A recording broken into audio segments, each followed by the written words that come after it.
Hello and welcome to Who's On Next, the only podcast that fills a spot in my heart. Today I have with me a woman who has done producing, directing, as well as voicing characters like Samus in Smash Brothers, Krystal in Star Fox Assault, and several others. It is Alesia Glidewell, or Z. Hello. How's it going? It's going well. How are you doing today? I'm good, thanks. I'm good. We actually chatted a couple days ago for the people listening. You said that this is like one of the first podcasts you've done? Yes, it actually might be the very first podcast I've done. Let's see. Yeah, it might be. I was going to say, because I felt like I remember you had said it was like one of the first or the first. So that's kind of a high honor for me. So yeah, man. Yeah. No, I think it really is the first official podcast. I have done like kind of these interviews or things for a long time ago, where folks would come over or film it or do it. I did do something where I was like speaking with people on camera on a YouTube video, but I think this is the first official podcast. Like the actual first like sit down and like discussion. Yes, and no face, which is fun for me. So I can, run around my room and be silly. So now, I guess what is it that got, because you've run the gamut of like everything, producing, directing, voiceover. I guess what is it that got you your start in the entertainment industry as a whole? Oh man, as a whole, it was actually childhood. We moved to Florida when I was 11, 12, something like that. And I really wanted to get into acting. So I took a ton of acting classes and I managed to get an agent. And my mom was driving me. I missed most days of school, middle school, because we would drive all the way to Miami, Florida, and go to tons of auditions.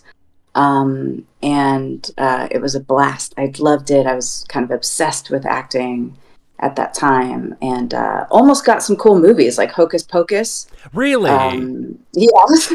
I assume it was like an incidental kid character or something like that. No. Oh, okay. I almost got the lead in Hocus Pocus, and I got a callback and everything. And I think what was the other one? Oh my God, I'm blanking out. There was another one with Alicia Silverstone that Clueless? She's like no, definitely not that one, but she's crazy and like obsessed with her like teacher. And he was played by Carrie Elways, and I loved it because I played a psychopath. The Crush. I just looked up the Crush. Yeah. Yes, that was it. The Crush. So Hocus Pocus, The Crush.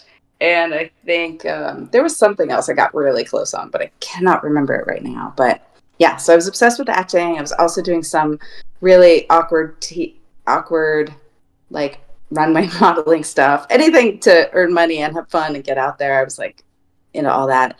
And that is also when I got my very first voiceover gig. And it was literally like I walked into a room and I think I said something like, "Hi, Dad, I'm home." And then they gave me a big fat check and I walked out and I'm like, "This is the coolest thing ever." Gotta remember this. Was it like a commercial or like what was it for? I have no idea. I'm guessing it was a commercial because of the high pay and because it was so simple. But yeah, that was just such a a cool taste of that. But it wasn't very long after that we actually moved to Mexico City for I think my 10th grade year of high school. And I kind of stopped all of that. Life changed everything. So I dropped all of the pursuit of acting and everything else that I was doing in Florida. So. And what year was that? Sometime in the 90s. I'm kind of old. So definitely in the 90s at some point. Yeah, let's see. High school or college was 96 to 2000. So it was prior to 96. So, yeah. Let's say the year I was born. Oh my gosh, really? 96? Oh, yeah, 96. That's all right. It's cool. I love that you're doing the things you want to do early on. We all, I don't know. Oh, I've technically been doing this for 10 years. No way, dude. That's Yeah, the great. That's podcasting stuff and voiceover I've been doing around the same amount of time. Though that's I cool. I stopped doing the podcast for like a while, and then Hmm. the pandemic happened, and I was like, I have nothing to do. So I was like, I want to go back and start doing this again, and I've been doing this steadily for like 5 years now. That's great. That's the perfect thing to start up and do or revisit during the pandemic, podcasting. So, what got you into voiceover? Well, the funny thing is that for the longest time, I wanted to be a Muppet performer. That's cool. Yes. Okay. I wanted to be a Muppet performer, or I wanted to be a ventriloquist. And I actually still have some of the puppets. They're in a tub, like right next to my computer. That's Uh, cool. I wanted to do that for a long time because I now to this day still have a massive obsession with the Muppets. And I love it. I wanted to do that. And I then just wanted to transition into being a ventriloquist because I was like, probably be easier to be a ventriloquist than to get into the Muppets because you have to have like some kind of background in craft making, and it's like you have to have like you can be a performer, but you also have to have at least some knowledge of like building and crafting and things like Hmm. that, and I don't have the Yeah. patience for that. Like to do Oh things like man. that. Yeah. So Yeah. uh Did you go ahead?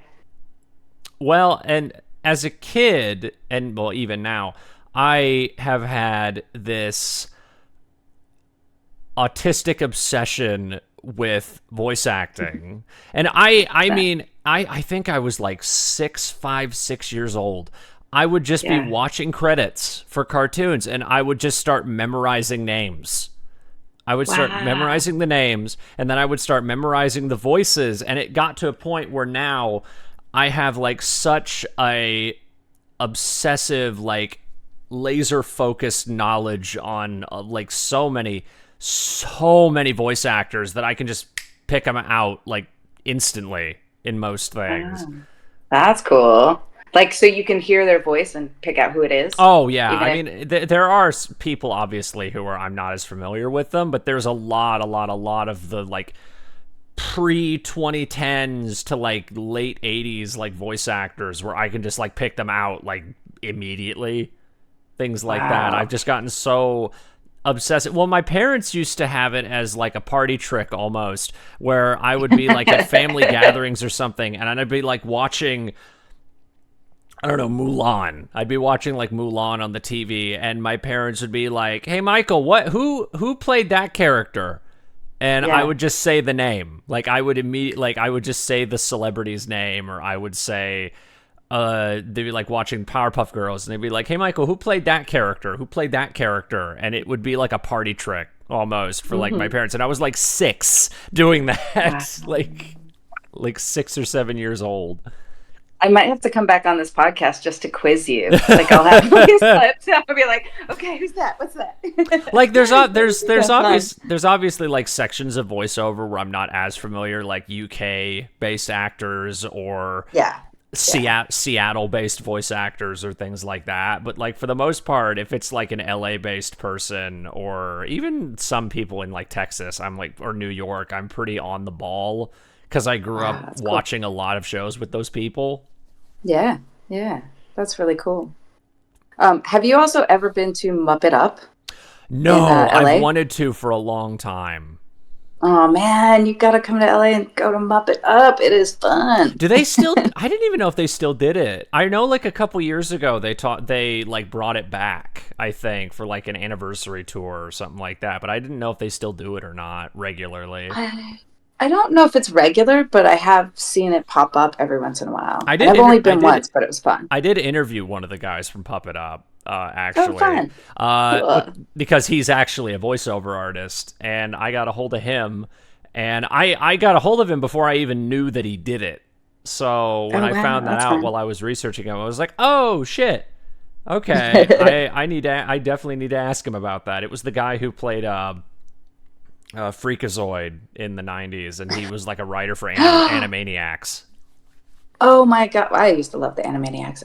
Wow, I haven't heard the term or like the character Freakazoid in forever. But Yeah, like, He was I'm gonna have Freakazoid. to, He was like a writer on Animaniacs. He's a cool. writer on tons of stuff. Oh, that's awesome. That's fun. I had a really cool interview with. Well, I was a director on a show called Disney Insider, which was on the Yeah, Disney I did Plus see. channel. Yeah, the Disney Plus behind the scenes Yeah, series that they have. yeah, and the first one that it did was Muppets in the Haunted Mansion because they had just released a really cool haunted mansion special with Gonzo and everybody, and Bill Barretta was the person that I got to Oh, work with, and he is the coolest human ever. I've wanted to So, interview him for a bit, but his website is dedicated to his podcast with his brother, and I don't want to be a yeah. weirdo and then be like, "Hey, I know that your brother is also on this podcast, but can I talk to Bill?" Like, I don't want to like feel like I'm singling out somebody on their website because I'd feel weird. Like, Could you interview them both? Does his brother do like similar I stuff, or don't does his brother do something know. else? I don't know if his brother does a lot of Muppet stuff. Like, Mm, mm, because it was the same yeah. thing with I felt weird because I found I think the contact for GLaDOS from Portal, Ellen McLean. I found Hmm. her, and her husband is the sniper. John. Yeah, the sniper in Yeah. TF2. And I found Hmm. out through her website that he's also her method of contact, and I just felt weird about that. I'm like, I feel weird emailing an actor to talk to another actor. I don't know why. I Oh, just feel weird doing that. Like, oh, don't worry about it with them. Like well, I actually hung out with them a lot last weekend, and they're the coolest people. And you know how sometimes older couples are one email, like they are just one person. Like their okay. phone number, their email is like both of them, Yeah, because I saw and like that's JP Lowry at blanketyblank.com, and I was like, oh, huh, yeah, that's yeah. interesting. Uh, And I know he would not be offended. Like they are huge supporters of one another and each other's awesomeness, and they're just delightful human beings. So yeah, do it. Ellen is awesome. And then so, you can say you just talk to me as well. So well, I guess yeah. what else did you just talk to Bill, or was it like multiple different people for that project? Well, so I just did and I'm calling it my first con, even though I've actually done something like this many years ago. It was very small, and it was my it was so uncomfortable and just like I was in my own head about it that I was like, I'll never do this again. And it was in Texas. It was a long time ago. But so this one I'm considering really my first con. It's much larger. It was the Washington Gaming Expo. And I went and did the whole like panel thing and autograph signing and photos with people, and it was so awesome.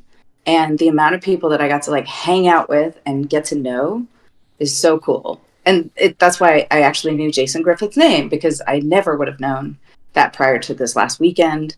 And Ellen and I had only met once, which was during the wrap party for Portal 2. So we basically got to hang out all weekend. And then I was on a panel with Ellen McLean, John Patrick Lowry, Gary Schwartz. He's, Yeah, the heavy. he's also in, yeah. And then Dennis Bateman as well, and Mike Shapiro. Were you moderating? Were And you like moderating a TF2 panel? no, it was the Orange Box panel. So Okay, I was gonna say.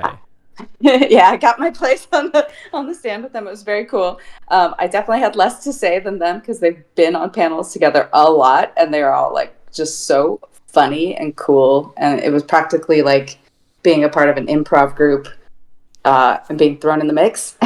Well, I So I love the stuff. I love the stuff they've been doing the last like few years because I love that they've gone like all in on like the Team Fortress fans and stuff like yes, they that, making have. all these videos and sketches and stuff with like actual like TF2 websites and YouTube channels. And I don't know. I just think it's really cool seeing all these guys like commit really hard to doing all these fan projects now because it's not like Yeah. they're making another Team Fortress 2 at this point. So like, Yeah. I mean, it was like they just have fun. I mean, they're all actors and performers through and through. Like they just wanted to give the audience a really good time. It's not like you're up there to just sit there and be like blah blah blah. I did this and it was great and answer questions. They're like there to perform and just have fun with each other because they're old friends now, and like Yeah. So the YouTube videos that they're doing, like walking into sandwich shops and speaking in character, is hilarious. Like, I love that they're doing that.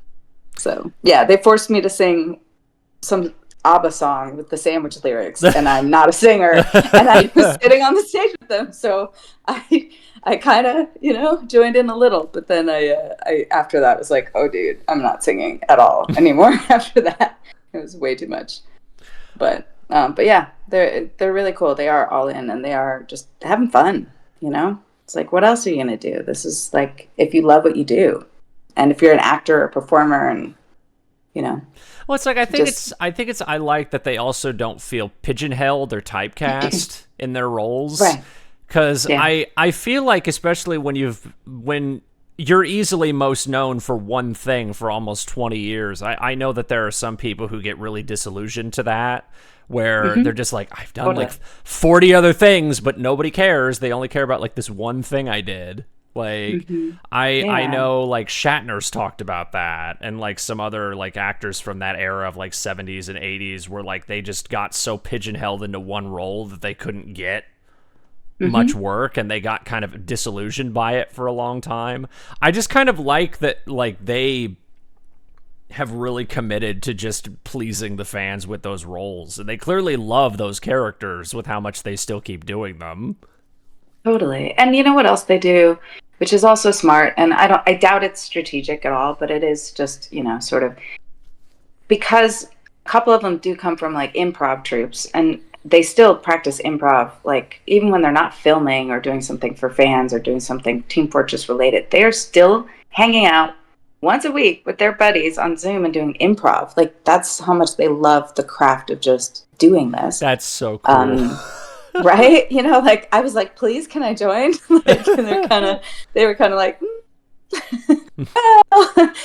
well, but what I was going to say about the not doing it strategically is they also give themselves an opportunity to mess around with different voices and be heard by people who could hire them for other projects, because they don't just do the Team Fortress voices. They like, Oh yeah. with the YouTube stuff, they like, do voices from other games or like mess around. So, they're giving themselves an opportunity to be heard in different ways, and, while having a good time. So, and servicing the fans. I remember back in the day when like Pacific Rim came out, and it was like a huge deal that like the AI voice for like the mechs was GLaDOS, and they got Ellen because Guillermo del Toro was a huge fan of Portal. So he got her to like come in and do like the voice in this big monster movie. And I just thought, like, No way.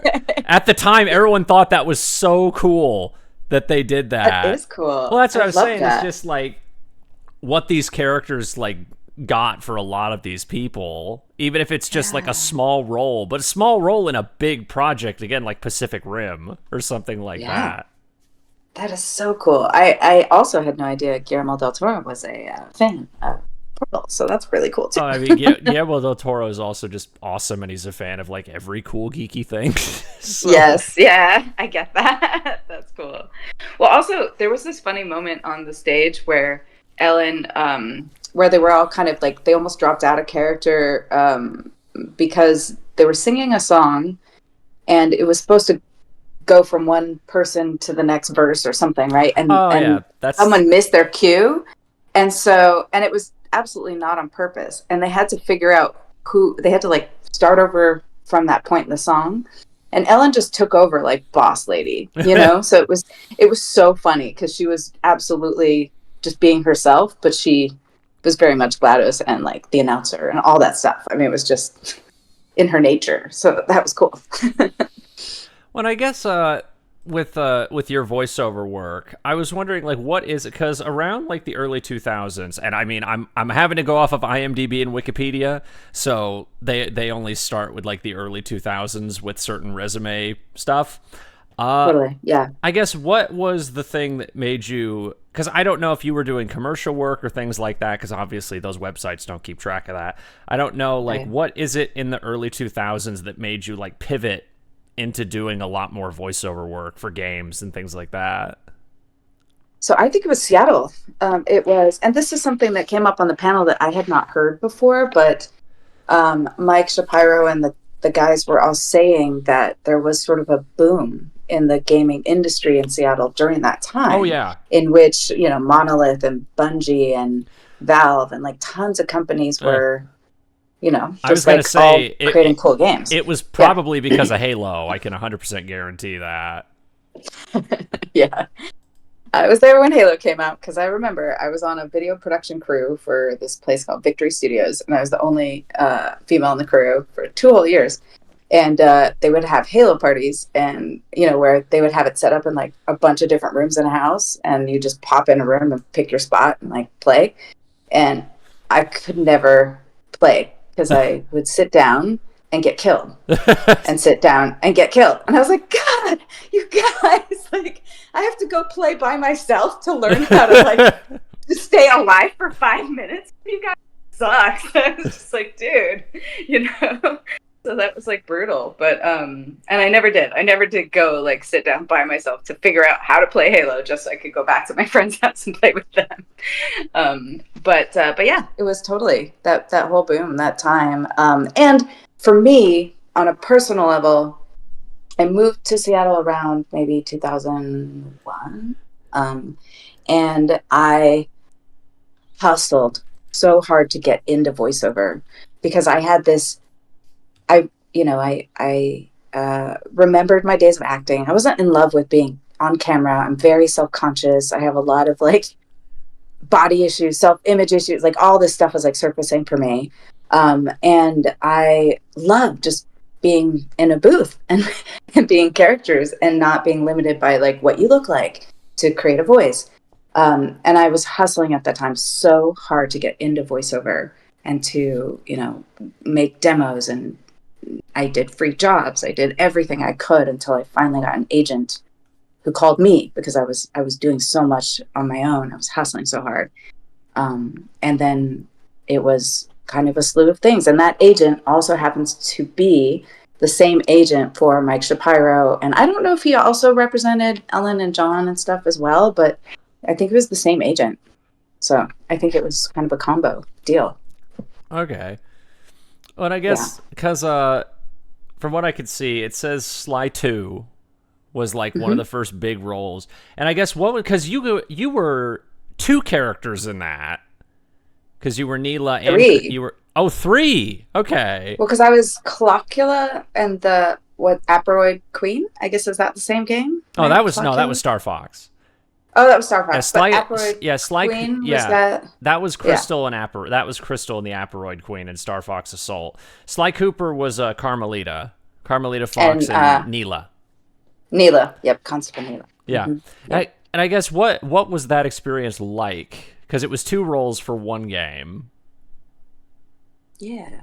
I mean, I guess it was very much just like doing 1 role for a game in the sense of, you work hard on your auditions because oftentimes you audition for multiple roles and then you go in and you do the one you got.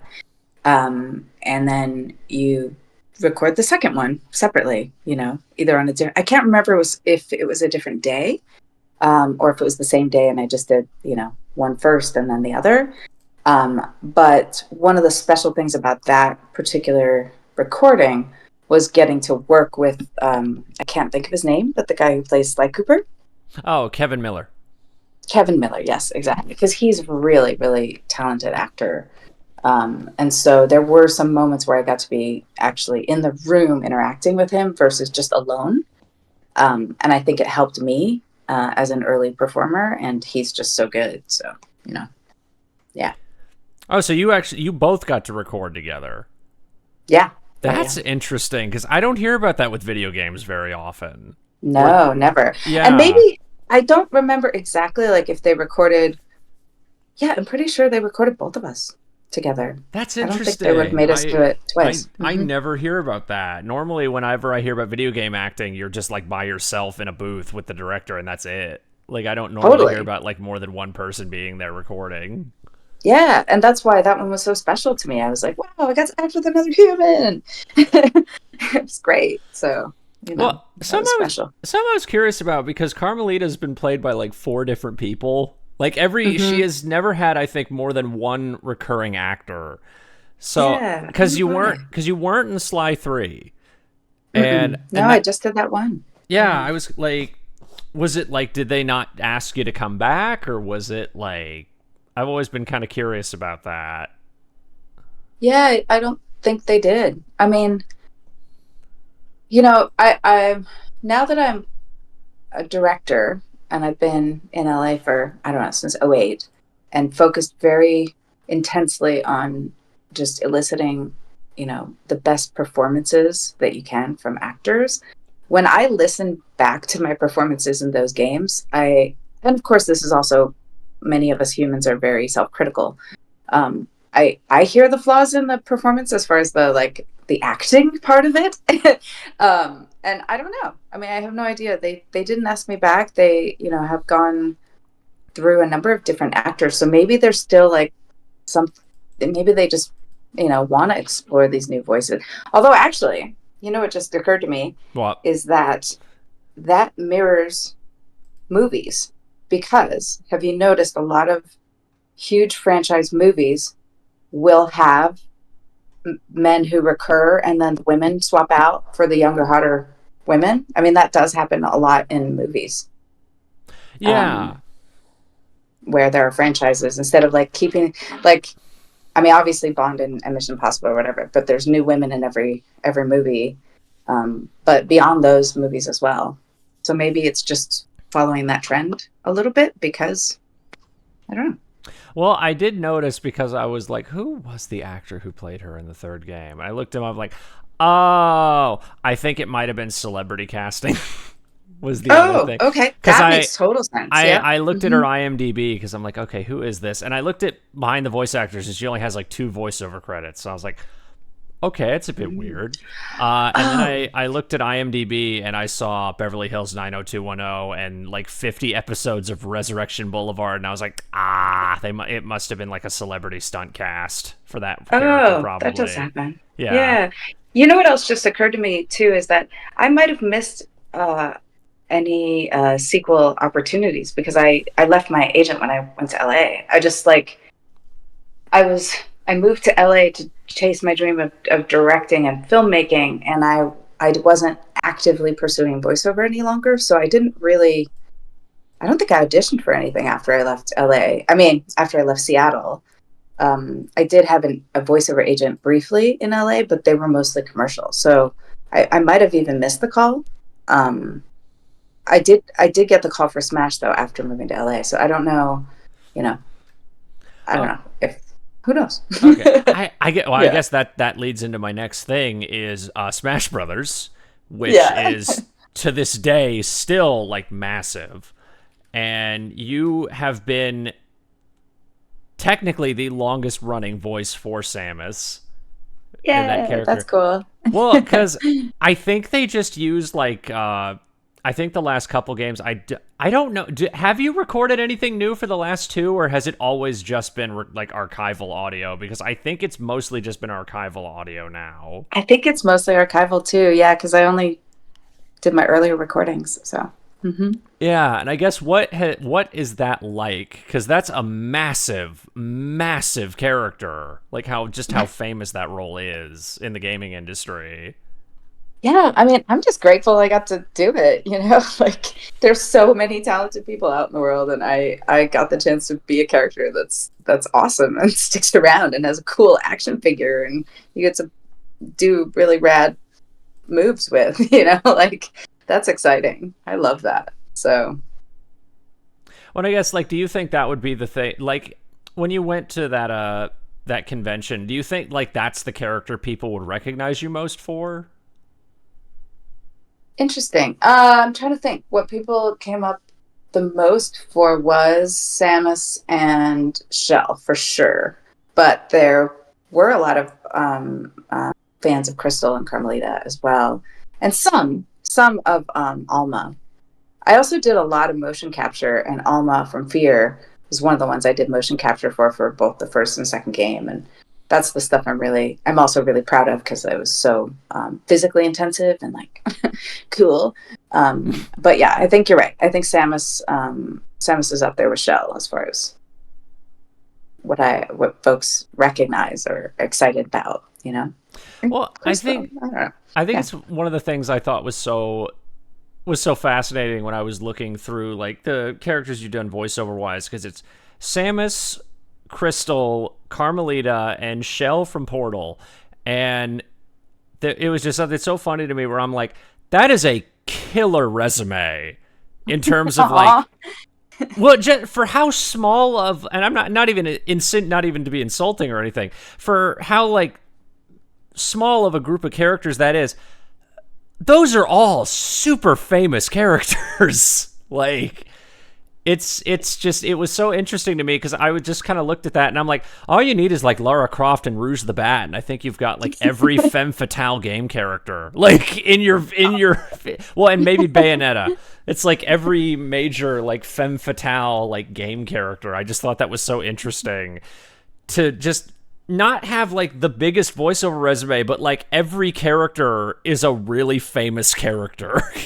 Like, Wow, I never thought of it that way, but I love it. I love that perspective so much. Yeah, and I think that's why they call it, because it's been a long time. It's been many years ago. So for me to suddenly get a call and suddenly be asked to go to these like expos and stuff, it's just so, for me it was like, huh? What? Me? That's so weird.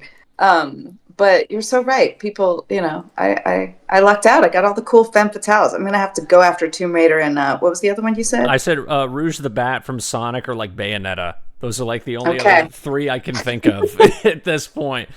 Like, Dope. I might have to like go after those. I was gonna say, well, because Bayonetta is British, and you did Krystal, so Yeah. I was gonna say, so that does fall under, but. Well, and Krystal's another one where I'm kind of curious because that was a full, like a British accented character, and I guess what was that process like doing that character? Just a lot of preparation, because there's certain words, right, that even if you're like an awesome actor and you got your British down, there are some things, that phrasing that might be in a script that might catch you or like get you stuck. And you're like, and I know as a director and writer, like when I've had those moments with my actors, it's different than a game. It's totally different. I have the sort of flexibility of changing my writing a little bit. But as an actor, you don't have that that privilege. And in games, it's so much more specific, right? So I don't remember now if there was anything particular that I got tripped up on, but I'm sure there was. Like whenever you do an accent, there's always one phrase or one something that is just like, just to your own ears, like not exactly the right British or with the right emotion at the same time. Right. Yeah. So yeah. Yeah, it'd be interesting if I could go back in time and remember what that was. Maybe actually I will go back in time though a little bit, and I think someone posted on YouTube like a string out of just all my Krystal lines or something. I've seen those where it's like every line of Peppy in blank or every line of Fox in this game. Yeah. Like, yeah, those kind of things. Well, because a lot of the times that's for like audio ripping purposes when people post videos like that. Totally, yeah. So people can like isolate lines or things like that if they need them. Mm-hmm. Yeah. But if I went back to that and then just like tried to do all those lines, I'm sure I'd find that one line where I was like, oh, that was fun. So. Well, and I guess the Aperoid Queen is another thing I'm kind of curious about, because that's the main antagonist of Assault.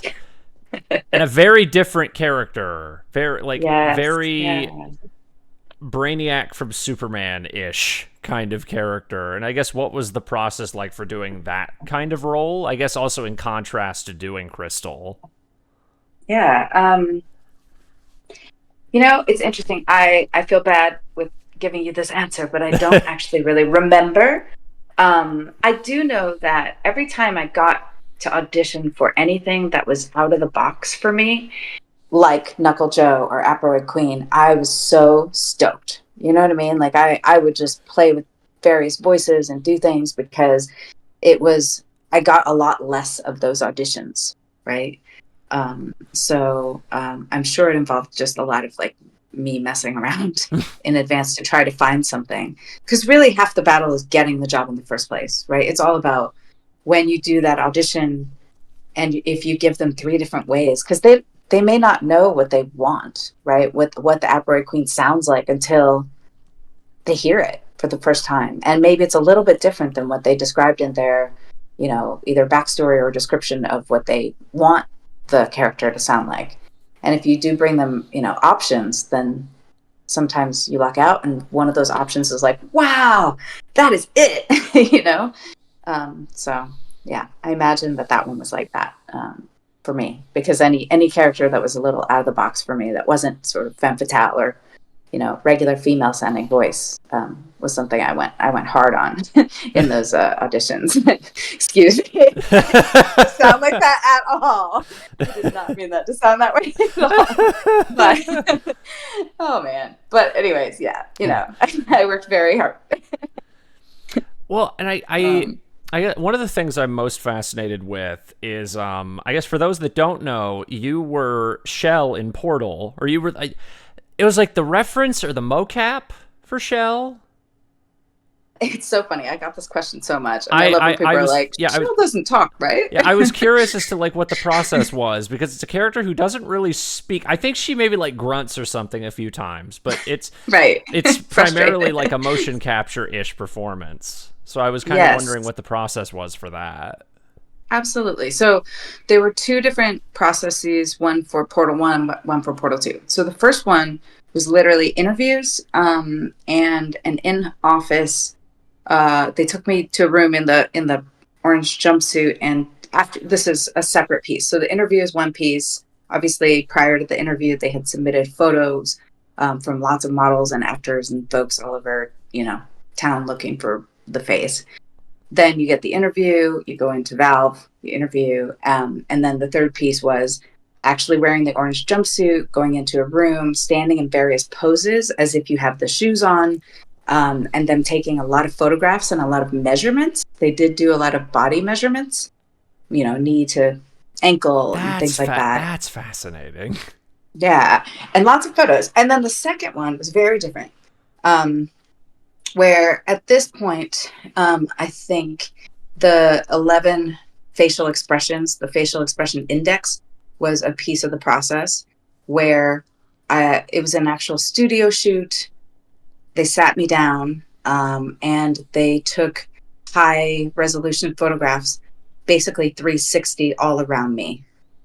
Oh, and was while it like they did that, was it like one of those things where they like wrap this thing around like your head, and it's like one of those like 360 camera things, kind of, where it like just takes photos? Yeah. Yeah, it was kind of the early days of 360. Yeah, I mean, it wasn't even VR and 360 cameras weren't even a thing at that time. And the 11 facial expressions are also fascinating too, because they are not based on emotions, right? It's not like sadness or happiness or anything. It's like, stretch your face out as wide as you possibly can, your eyes, your mouth, everything, and hold it as long as you can, so we can take a ton of photos. And then scrunch your face up as tight as you can and hold that. So it was all these very different facial expressions, and they used those 11 facial expressions to animate her face.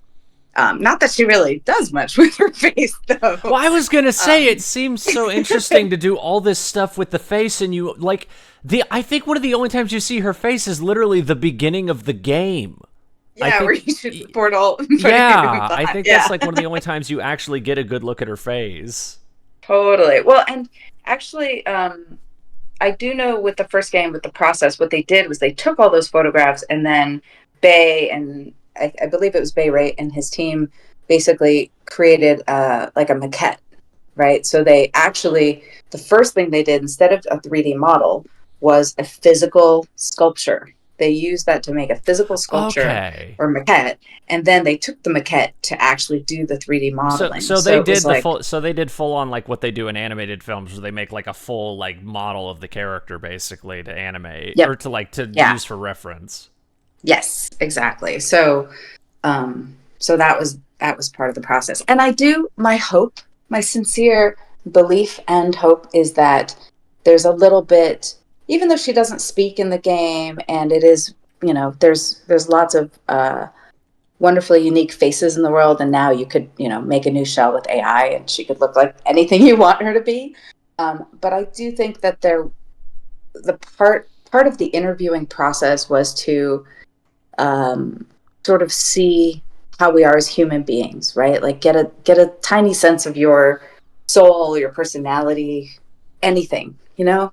I think because I felt very observed in a good way, where they were really paying attention to just how I moved, how I spoke, my energy, a lot of things. And I hope that they, got a little nugget of that in Chel. So that's, yeah. And was it the same process for Portal 2, or was it like slightly different? Well, Portal 2 was the 360 camera and the 11 facial Okay. expressions. Okay. And Portal 1 was just the photographs, the measurements, the orange jumpsuit. And I did post one of the original photos on my Instagram from that orange jumpsuit that day.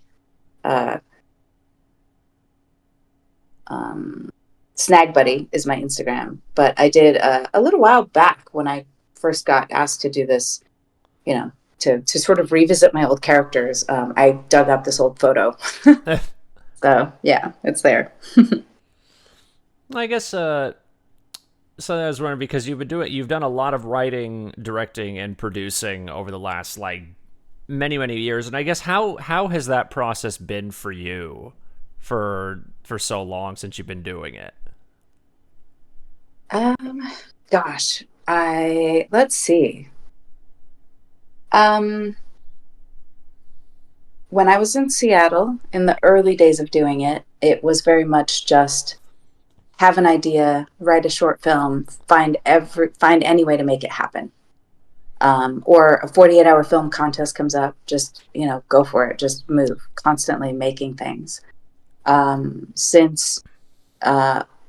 then learning how to actually do things professionally on a professional level as a producer and other aspects of it, learning what directing really meant and all the layers to it. And then in Los Angeles, the journey and the roller coaster of it has, expanded in so many wonderful ways, because I've gotten so much better at craft, but it's a tough industry.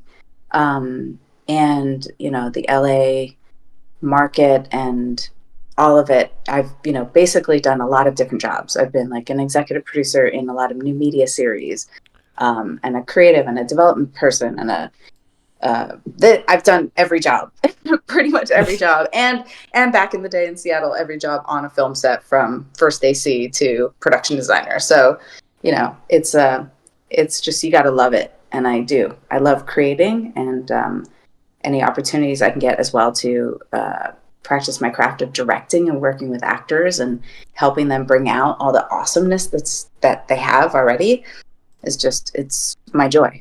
So.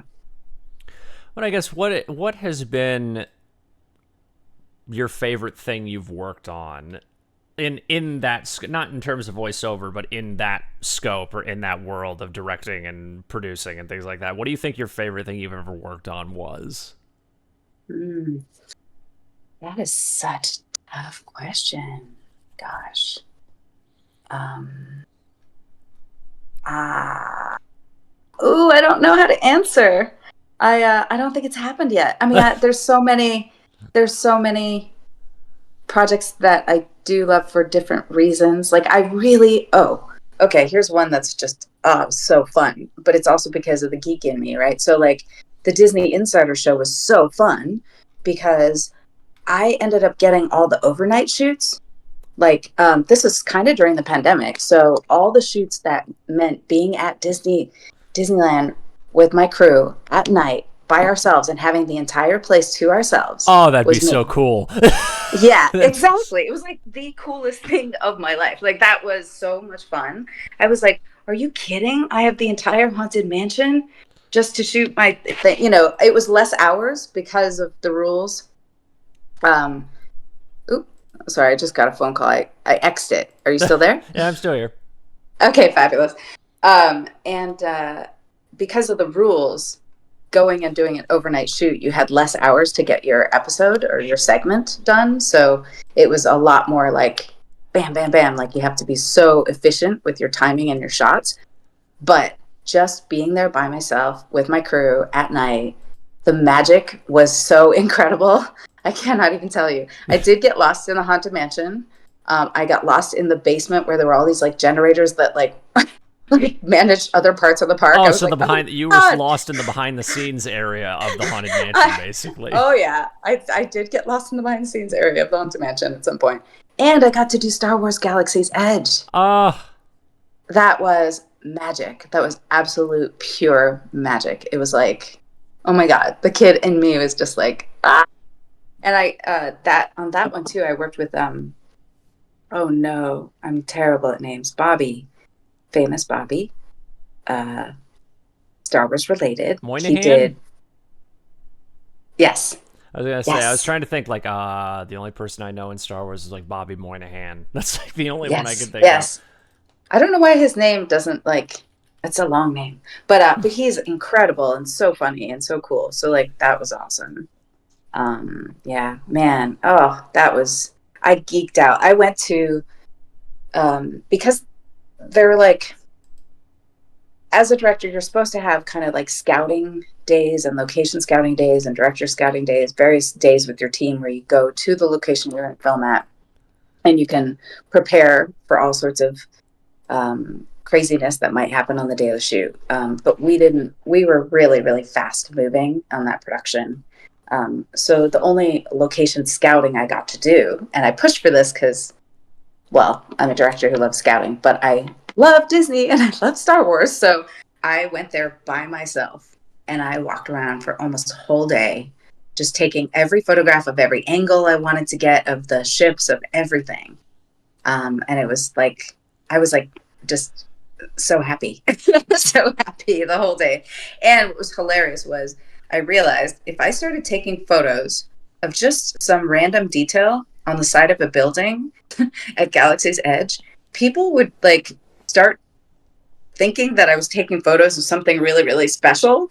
So they would Oh, go, they like they would start, like they thought you were filming a Star Wars thing or something, probably.